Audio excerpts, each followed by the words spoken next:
반갑습니다. 조약돌 시청자 여러분, 척추신경외과 이나입니다. 오늘은 요추 4번, 5번 전방전이증 사례를 준비했습니다.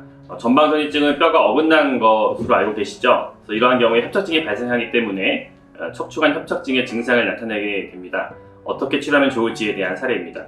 환자 사례 보고입니다. 69세 여자 환자시고요. 주된 호소는 허리 통증과 양쪽 엉치 통증, 그리고 양쪽 허벅지와 정강이 발등까지 방사통이 양쪽으로 심한 상태였습니다. 오른쪽 다리가 조금 더 심한 증상을 호소하고 계셨고, 바스 스코어 7점으로 상당히 높은 점수 말씀하고 있었습니다.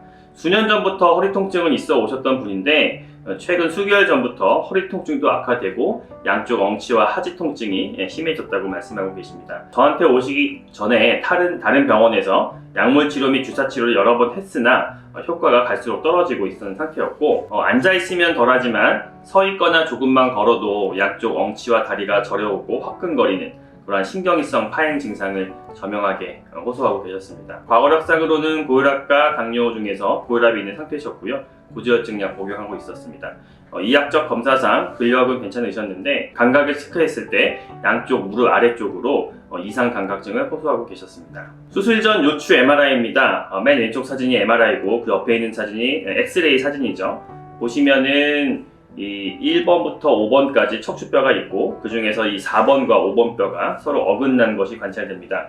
제가 척추뼈 앞쪽에 노란색으로 선을 그어 봤는데요. 이 어긋난 정도가 상당히 심한 게 보이죠. 전방전이증이라고 하고, 이러한 경우에 이제 단계를 1단계에서 4단계까지 나눌 수가 있습니다. 이 정도 어긋난 경우라면 약 2단계 정도로 꽤 심한 전방전이증이라고 말씀을 할 수가 있습니다.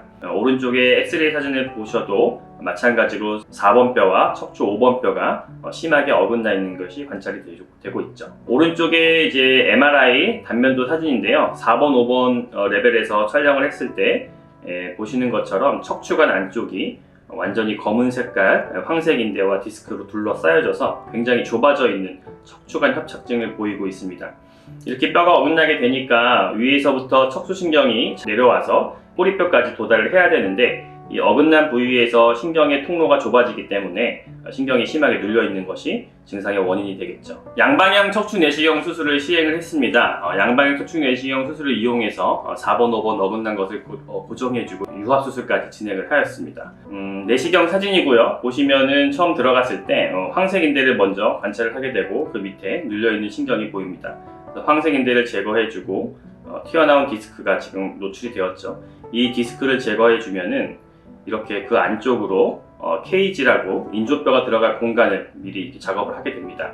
이 부분을 통해서 인조뼈가 삽입이 되고 여기에 뼈가 자라서 4번과 5번 뼈가 이제 붙어버리게 되는, 그러니까 유합을 일으키게 되는 거죠. 그래서 가이드를 설치하고 인조뼈를 삽입을 한 후의 사진입니다. 이 동그란 원 안에 보이는 이 회색으로 보이는 구조물이 그 인조뼈고, 이 인조뼈가 4번, 5번 디스크 사이 공간에 들어가서 디스크의 역할을 대신 해주는 거죠. 수술 후 엑스레이 사진입니다. 수술 전에 보였던 4번, 5번의 심한 어긋났던 그런 사진은 수술 후에 촬영하였을 때 보시는 것처럼 이렇게 4번과 5번 앞이 정렬이 잘 맞죠. 정상적으로 뼈의 위치가 돌아와서 척추관 협착증이 사라지게 되고 척추신경의 흐름이 원활하게 되는 그런 모습입니다. 앞에서 봤을 때 4번 뼈에 2개의 나사못, 5번 뼈에 2개의 나사못, 총 4개의 나사못이 들어가게 되고, 그 각각의 나사못을 세개등으로 연결을 해서 고정을 해주는 거죠. 수술 후 MRI 사진입니다. 수술 전과 비교해서 보았을 때 척추신경의 흐름이 이쪽에서 막혔던 것이 수술 후에 완전히 개통이 되어서 신경이 시원하게 잘 내려가는 것이 관찰이 되고 있고요. 오른쪽 단면도 사진에서 보시면은 이 좁아져 있던 어두웠던 공간이 완전히 넓어져서 이 척추관 안에 공간이 확보가 되었고, 그 안에 척추신경이 이렇게 예쁘게 지나가는 것이 관찰이 됩니다. 이 앞쪽에 보이는 검은색으로 보이는 것이 인조뼈죠. 아까 사진에서 보여드렸던. 그래서 이 인조뼈가 디스크 있던 공간에 들어가게 되는 것입니다. 수술 후 경과입니다. 환자분은 경막의 마취로 진행을 했습니다. 보통 척추 유합 수술은 전신 마취를 하는 것이 일반적이죠. 감압 수술은 시간이 얼마 걸리지 않기 때문에 우리가 경막의 마취로 많이 하고 있는데, 사실 척추 유합 수술은 단순 감압 수술에 비해서 훨씬 더 시간이 오래 걸립니다. 인조뼈도 넣어야 되고 나사못도 삽입을 해야 되고 해서 보통 시간이 한 3배, 4배 이상 갈 수가 있는데, 저 같은 경우는 수술 시간이 95분 정도 이내에 이 수술을 마칠 수가 있었기 때문에 전신 마취 없이 경막에 마취, 부분 마취하고 환자분을 이제 재워서 수면 상태에서 수술을 안전하게 진행을 할 수가 있었습니다. 수술 후 6시간 안정 후에 환자분은 고교기 착용 후 보행을 바로 가능하셨고요. 수술 후에는 이제 요통 및 양쪽 엉치 및 다리 부위 통증, 저림감이 저명하게 감소되어서 통증 점수가 7점에서 2점으로 아주 좋은 호전을 보였습니다. 수술 후 8주째부터는 이제 간단한 진통 소염제 정도만 처방을 하고 있고요.